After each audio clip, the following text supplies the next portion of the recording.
আসসালামু আলাইকুম। ক্লাস 8 তোমাদের জীবদেহের গঠন এই চ্যাপ্টারে আমরা বিভিন্ন যে কোষীয় অঙ্গাণুগুলো নিয়ে আলোচনা করছিলাম। তো আজকে আমরা রাইবোজোম এই কোষীয় অঙ্গাণুটা নিয়ে আলোচনা করব। রাইবোজোম দেখো, রাইবোজোম এই কোষীয় অঙ্গাণুটা হচ্ছে পর্দাবিহীন। আগে আমরা একক পর্দা বিশিষ্ট, দ্বি একক পর্দা বিশিষ্ট পড়েছি।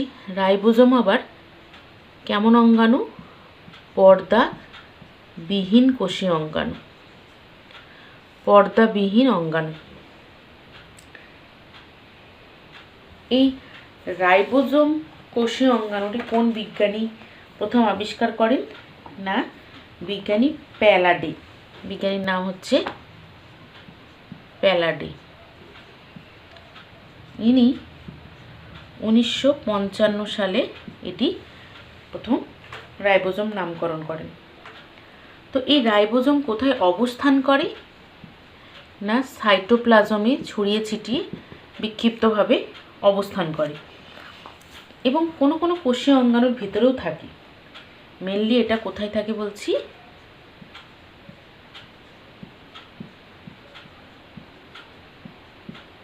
সাইটোপ্লাজমে ছড়িয়ে ছিটিয়ে থাকে। এছাড়াও কিছু কিছু কোষীয় অঙ্গাণু, যেমন হচ্ছে আদর্শ উদ্ভিদ কোষের নিউক্লিওলাসে থাকে,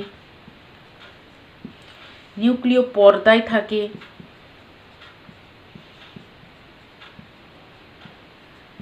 নিউক্লিয় পর্দায় থাকে। এছাড়াও এন্ডোপ্লাজমিক রেটিকুলিয়ামের গাত্রে বা গায়ে এরা অবস্থান করে। এই সমস্ত জায়গায় রাইবোজোম ছড়িয়ে থাকে। তো কোষীয় অঙ্গাণু, মাইটোকন্ড্রিয়া,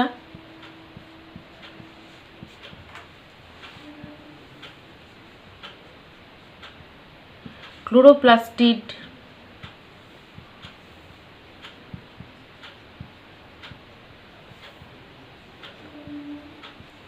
এইসবের ভেতরেও কিন্তু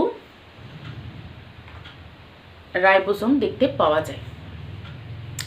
তাহলে মেনলি সাইটোপ্লাজমে, এটা ধরো কোষের সাইটোপ্লাজমে ছড়িয়ে ছিটিয়ে এরকম করে অবস্থান করে।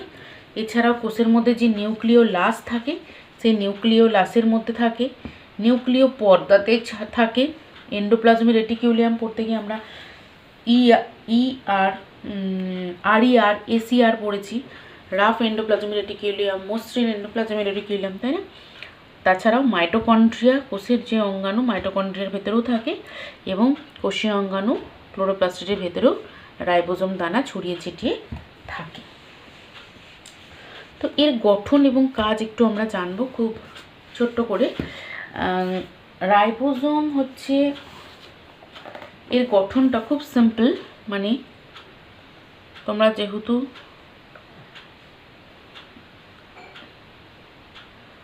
দেখো, এদের স্ট্রাকচারটা অনেকটা এরকম দেখতে। দুটো কি বলবো, সাব ইউনিট বা উপ একক নিয়ে গঠিত। দুটো এরকম, দুটো একটা দুটো, এরা উপ একক নিয়ে গঠিত। রাইবোজোম দানা দুটো উপ একক নিয়ে গঠিত। রাইবোজোমের আকারগুলো প্রায় উপবৃত্তাকার হয় এবং দুপাশ থেকে একটু চ্যাপ্টা হয় এবং প্রত্যেকটি রাইবোজোম দুটো উপ একক বা অধ এককও বলা হয়। দুটো উপ একক বা অধ একক নিয়ে বা সাব ইউনিট নিয়ে গঠিত। তো আমরা জানি কোষ তো দুই প্রকার, একটা হচ্ছে ইউক্যারিওটিক আর একটা হচ্ছে প্রোক্যারিওটিক, তাই তো? ইউক্যারিওটিক মানে যেটা আদর্শ নিউক্লিয়াস থাকে, পর্দা ঘেরা কোষীয় অঙ্গাণু থাকে, মানে এটা অনেক উন্নত। তো ইউক্যারিওটিক কোষের রাইবোজোম এক রকমের হয়, প্রোক্যারিওটিক কোষের রাইবোজোম এক প্রকারের হয়। ইউক্যারিওটিক কোষের রাইবোজোমগুলোকে বলা হয় 80S প্রকৃতির, আর প্রোক্যারিওটিক কোষের রাইবোজোমগুলো হয় 70S প্রকৃতির। ঠিক আছে, তো এই ইউক্যারিওটিক যেটা 80S, সে দুটো উপএকক নিয়ে গঠিত। সেই উপএকক দুটো কি কি? একটা হচ্ছে তোমার 60S আর একটা হচ্ছে 40S। আর 70S এর দুটো অধ একক আছে, একটা হচ্ছে তোমার 50S আর একটা হচ্ছে 30S। এগুলোর যোগফল কিন্তু এটা নয়। ঠিক আছে, দুটো উপ একক থাকে, একটা হচ্ছে 60S, একটা 40S, এর একটা 30S আর একটা 50S। তো রাইবোজোম স্ট্রাকচারে আমরা কি দেখলাম না, রাইবোজোমের গঠনে দেখলাম রাইবোজোম আকারে প্রায় উপবৃত্তাকার এবং দুপাশ থেকে চ্যাপ্টা এবং দুটো উপ একক বা অধ একক বা সাব ইউনিট নিয়ে গঠিত। এই সাব ইউনিটগুলো ইউক্যারিওটিকের ক্ষেত্রে একরকম, প্রোক্যারিওটিক ক্ষেত্রে একরকম হয়। ইউক্যারিওটিকের যে রাইবোজোম সেটা 80S প্রকৃতির এবং এর দুটো সাব ইউনিট, একটা হচ্ছে 60S প্রকৃতির, একটা 40S প্রকৃতির। আর প্রোক্যারিওটিকের রাইবোজোম 70S প্রকৃতির এবং এর সাব ইউনিটগুলো একটা 50S প্রকৃতির, একটা 30S প্রকৃতির। এবার রাইবোজোমের মেন কাজ কি? রাইবোজোমের কাজ হচ্ছে প্রোটিন সংশ্লেষ করা। একে প্রোটিন ফ্যাক্টরি বলা হয়। রাইবোজোমকে কি বলা হয়? প্রোটিন ফ্যাক্টরিও বলা হয়।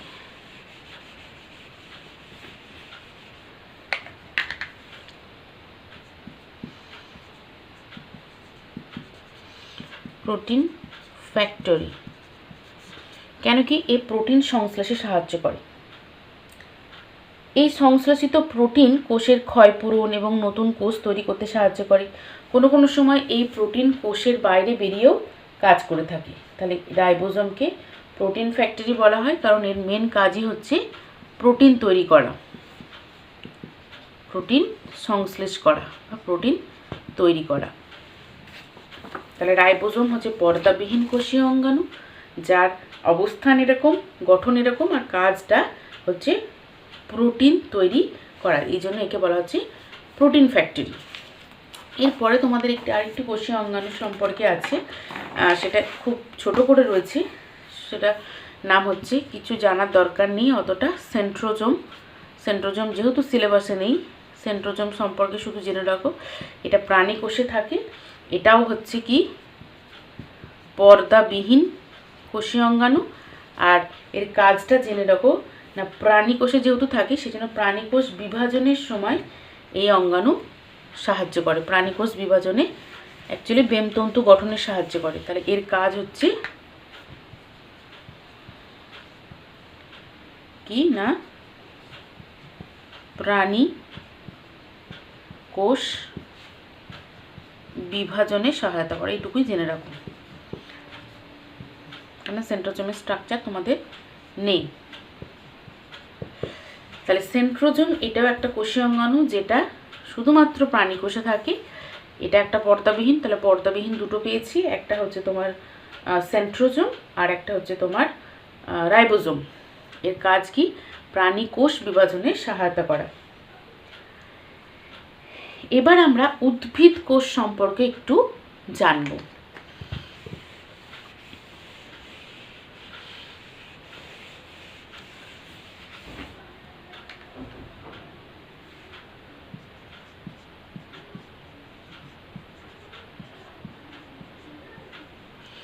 দেখো, উদ্ভিদ কোষ আর প্রাণী কোষ দুটোর মধ্যে প্রথমেই যেটা মাথায় আসে বা যে পার্থক্যটা, সেটা হচ্ছে উদ্ভিদ কোষের বাইরে কোষ প্রাচীর থাকে।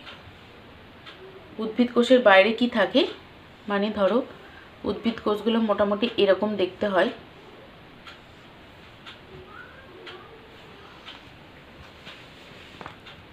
উদ্ভিদ কোষ আর একটু বড় করে আঁকি, তাহলে বুঝতে সুবিধা হবে। উদ্ভিদ কোষের বাইরে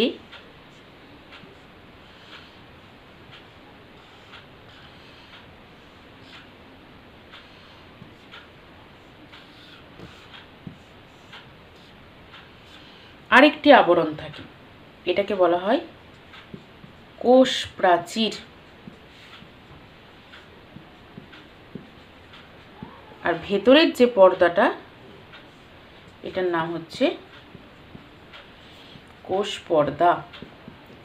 যদি প্রাণীকোষ আঁকি, প্রাণীকোষ শুধু এরকম, এর বাইরের যে পর্দাটা সেটাকে বলা হচ্ছে কোষ পর্দা, বা এর অনেক নাম আছে, বা এরাও, বা প্লাজমা পর্দা আমরা পড়েছি,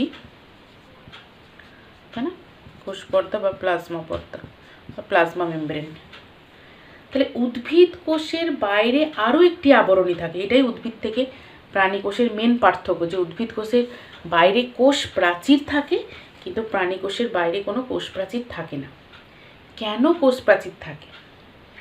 দেখো, প্রাণী কোষ কিন্তু সুরক্ষিত, মানে প্রাণী কোষগুলো আমাদের দেহের মধ্যে থাকে, কিন্তু উদ্ভিদ এরা কোথায় বসবাস করে না, উদ্ভিদরা পরিবেশের মধ্যে, প্রকৃতির মধ্যে অবস্থান করে, এবং সেই পরিবেশে জল, ঝড়, বৃষ্টি, বিভিন্ন রকম প্রতিকূল পরিস্থিতির মধ্যে দিয়ে এদেরকে যেতে হয়। ঝড়, বৃষ্টি, ভূমিকম্প, তো এই সমস্ত পরিস্থিতির মধ্যে দিয়ে যেতে গেলে এদের এক্সট্রা একটা প্রোটেকশনের দরকার হয়, তাই না? তো ওই জন্য কোষ প্রাচীরটা খুব পুরু হয়, শক্ত হয়, দৃঢ় হয়। কেন কি না, কোষকে বেশি করে যান্ত্রিক দৃঢ়তা বা কোষকে মেকানিক্যাল সাপোর্ট দেওয়ার জন্য, বাইরের ঝড়, বৃষ্টি, ভূমিকম্প, এই সমস্ত সব প্রতিকূল পরিস্থিতিতে ভেতরে যাতে কোনো ক্ষতি না হয়, বাইরে এই দৃঢ় প্রাচীরটা উদ্ভিদকে সুরক্ষা প্রদান করে। তাহলে উদ্ভিদ, কোষ প্রাচীর উদ্ভিদকে কি করে, অতিরিক্ত সুরক্ষা প্রদানের জন্য সাহায্য করে থাকে। তো এছাড়াও কোষ প্রাচীরের ছিদ্রের সংখ্যায়, কোষ প্রাচীরে অনেক ছিদ্র থাকে, কারণ ছিদ্র দিয়ে কোষীয় আদান প্রদান হয়, ছিদ্রের সংখ্যাগুলো নির্দিষ্ট থাকে। পরিবেশ এবং উদ্ভিদ কোষের মধ্যে বৃহৎ অণুর আদান প্রদানও সীমিত থাকে।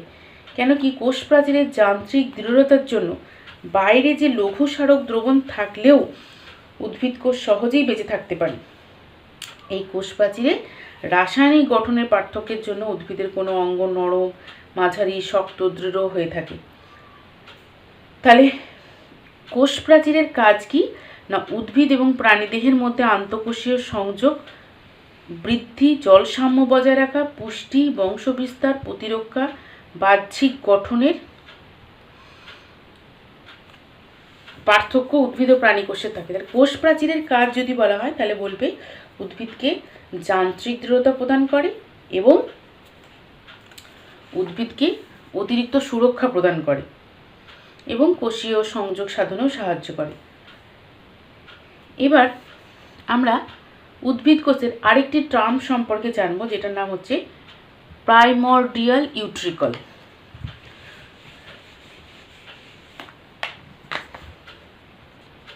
এটা পরীক্ষায় প্রশ্ন আসে, প্রাইমর্ডিয়াল ইউট্রিকল কি?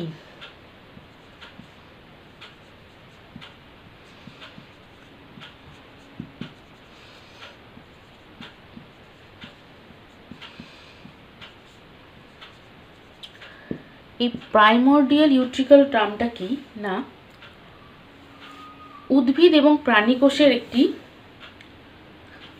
অংশ থাকে যেটাকে বলা হয় কোষ গহ্বর। অর্থাৎ কোষের মধ্যে অনেক ভ্যাকিউল বা গহ্বর থাকে। কি থাকে কোষের মধ্যে? ভ্যাকিউল বা গহ্বর থাকে। তো এই কোষ গহ্বরের সংখ্যা বা আকার উদ্ভিদ কোষে প্রাণী কোষের তুলনায় অনেক বেশি থাকে।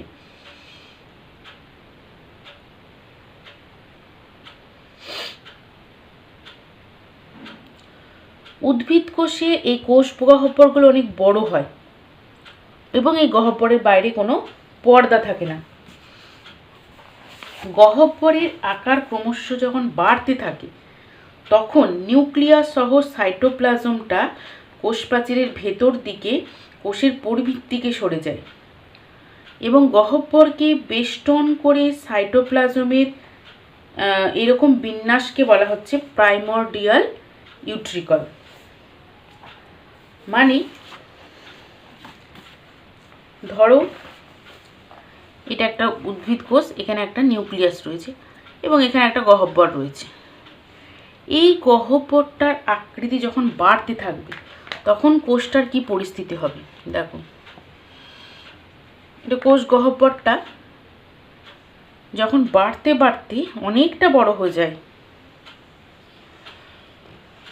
এরকম করে পুরো বড় হয়ে গেল, তখন নিউক্লিয়াস সহ কোষের সাইটোপ্লাজমগুলো এক ধারে সরে যেতে থাকলো।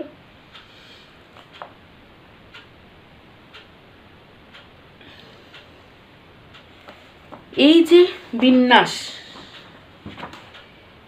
মানে গহ্বরকে বেষ্টন করে সাইটোপ্লাজমের এই রকম বিন্যাসকে বলা হচ্ছে প্রাইমর্ডিয়াল ইউট্রিকল। তাহলে প্রাইমর্ডিয়াল ইউট্রিকল ব্যাপারটা কি, পরীক্ষা যদি প্রশ্ন আসে তাহলে নিশ্চয়ই লিখতে পারবে যে উদ্ভিদ কোষের কোষ গহ্বরের সংখ্যা অনেক বেশি এবং এই গহ্বরের পরিমাণ যখন বাড়তে থাকে তখন নিউক্লিয়াস সহ সাইটোপ্লাজম কোষের পরিধির দিকে সরে যায়, ফলে কোষটাকে এই রকম দেখতে লাগে। এবং এই যে বিশেষ সাইটোপ্লাজমের বিন্যাস, একে বলা হচ্ছে প্রাইমর্ডিয়াল ইউট্রিকল। তো এই কোষ গহ্বরের কাজ কি না, কোষ গহ্বর উদ্ভিদ দেহে গঠনে গুরুত্বপূর্ণ ভূমিকা পালন করে। কোষের সাইজ বাড়বে না কমবে এবং কোষে জলের পরিমাণের ওপর নির্ভর করে। তো এই কোষ গহ্বরের মধ্যে কিন্তু বিভিন্ন জিনিস সঞ্চিত থাকে, যেমন ধরো ভ্যাকিউল বা কোষ গহ্বরের মধ্যে খরিত পদার্থ, খাদ্য, এগুলো সঞ্চিত থাকে। এছাড়াও এরা অভিস্রবণ নিয়ন্ত্রণ করে, রেচন পদার্থ, বজ্র পদার্থ সঞ্চয় করে রাখে। ঠিক আছে, এই সমস্ত কাজগুলো ভ্যাকিউল করে থাকে।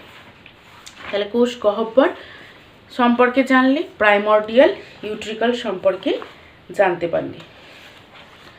এবার এই যে উদ্ভিদ কোষ এবং প্রাণী কোষের কিছু পার্থক্য রয়েছে, তার আগে উদ্ভিদ কোষের একটি কোষীয় অঙ্গাণু রয়েছে, যে অঙ্গাণুটার নাম হচ্ছে কি ক্লোরোপ্লাস্টিড বা প্লাস্টিড বলতে পারো। কারণ এই প্লাস্টিডের অনেক রকম ভাগ রয়েছে। প্লাস্টিড 3 প্রকার হয়, ক্রোমোপ্লাস্টিড, ক্লোরোপ্লাস্টিড আর একটা হচ্ছে লিউকোপ্লাস্টিড। তো আমরা প্লাস্টিড সম্পর্কে পরে জানবো, তার আগে উদ্ভিদ কোষ ও প্রাণী কোষের কিছু পার্থক্য আছে, সেগুলো আমরা আগে জেনে নেব। উদ্ভিদ কোষ এবং প্রাণী কোষের যে পার্থক্য, কিছু জেনারেল পার্থক্য আছে, সেটা আমাদের জানা উচিত। সেই পার্থক্যগুলো আমরা বলি। সেই পার্থক্যগুলো কি কি দেখো।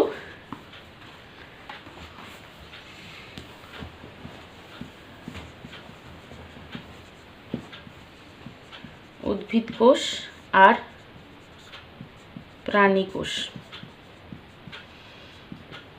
এদের কিছু পার্থক্য রয়েছে।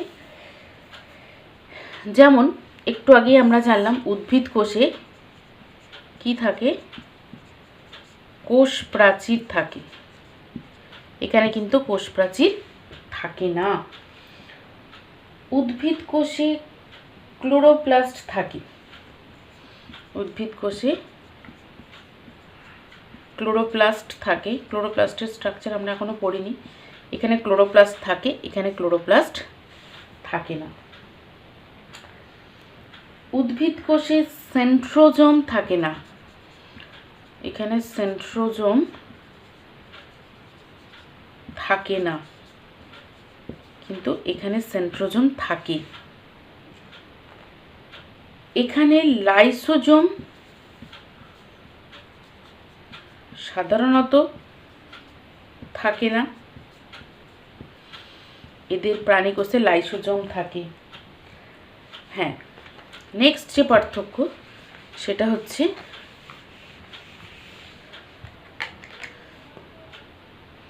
এদের ভ্যাকিউল অনেক বেশি থাকে ও আকারে কিরকম হয়, বড় হয়।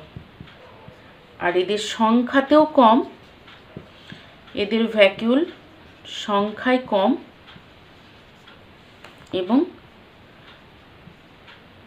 ক্ষুদ্র আকৃতির হয় এবং অনেক ক্ষেত্রে থাকে না। তাহলে আমরা প্রাণী কোষ আর উদ্ভিদ কোষের পার্থক্য যদি দিই, তাহলে তোমরা প্রথমে যে পার্থক্যটা লিখবে, প্রাণী কোষে কোষ প্রাচীর থাকে না, উদ্ভিদ কোষে কোষ প্রাচীর থাকে। উদ্ভিদ কোষে ক্লোরোপ্লাস্টিড কোষীয় অঙ্গাণু থাকে, এখানে ক্লোরোপ্লাস্টিড থাকে না। উদ্ভিদ কোষের সেন্ট্রোজোম নামক কোষীয় অঙ্গাণু থাকে না, প্রাণী কোষের সেন্ট্রোজোম কোষীয় অঙ্গাণু থাকে।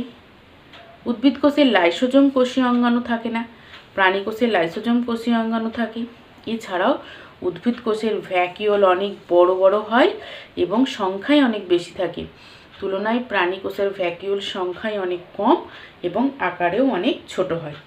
তাহলে তোমরা এই অংশ থেকে রাইবোজোমের গঠন পড়বে, রাইবোজোমের কাজ পড়বে, লাইসোজোমের কাজ পড়বে এবং উদ্ভিদ কোষ প্রাণী কোষের পার্থক্য পড়বে এবং কি পড়বে না ভ্যাকিউল কাকে বলে পড়বে, বা কোষ গহ্বর কাকে বলে পড়বে, প্রাইমর্ডিয়াল ইউট্রিকল কাকে বলে পড়বে, আর কোষ গহ্বরের কি কাজ সেটা পড়বে।